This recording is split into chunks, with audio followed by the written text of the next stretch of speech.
સીતાપુર ગામ બહુ મોટું નહોતું, પણ દિલો બહુ મોટા હતા. સવારે સૂરજ ઉગે એ પહેલાં જ ખેતરોમાં હળ ચાલવા લાગતા અને સાંજે ઘરના ઓટલા પર દીવા ઝળહળતા. આ ગામમાં રહેતો હતો અજય. સાદો, મહેનતી યુવાન. પિતાની નાની જમીન, માતાના આશીર્વાદ અને હાથમાં પરસેવો એ જ તેની પૂંજી. એ જ ગામમાં રહેતી હતી મીરા. શાંત સ્વભાવ, આંખોમાં આત્મવિશ્વાસ અને ચહેરા પર હંમેશા હળવી સ્મિત. મીરા શિક્ષિત હતી. ગામની શાળામાં બાળકોને ભણાવતી. ગામના લોકો તેને દીકરા જેવું માન આપતા. અજય અને મીરાની ઓળખાણ બાળપણથી હતી. બંને સાથે જ કૂવો, મેળો અને શાળાની યાદો જોઈ હતી. પણ સમય સાથે એ ઓળખાણમાં લાગણીઓ ઉમેરાતી ગઈ. અજય ખેતરમાં કામ કરતો ત્યારે મીરા દૂરથી જોતી. મીરા શાળાથી પરત ફરતી ત્યારે અજય ઢોર ચરાવતા રસ્તે ઊભો રહેતો. એક દિવસ ગામમાં ભારે વરસાદ પડ્યો. નદી છલકાઈ. મીરા શાળામાં અટવાઈ ગઈ. બધાએ ડર અનુભવ્યો. અજય કોઈ વિચાર કર્યા વગર નદી પાર કરી શાળા સુધી પહોંચ્યો. મીરાએ સુરક્ષિત ઘરે પહોંચાડી.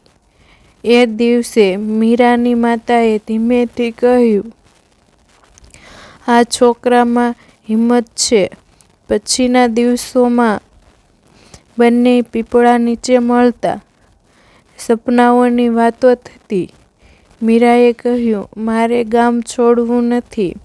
અજય બોલ્યો, "અને મને તારા વગર કોઈ સપનું નથી." પણ ગામડામાં પ્રેમને રસ્તા સહેલા નથી. મીરાના મામાએ શહેરના સુખી પરિવારનો સંબંધ લાવ્યો.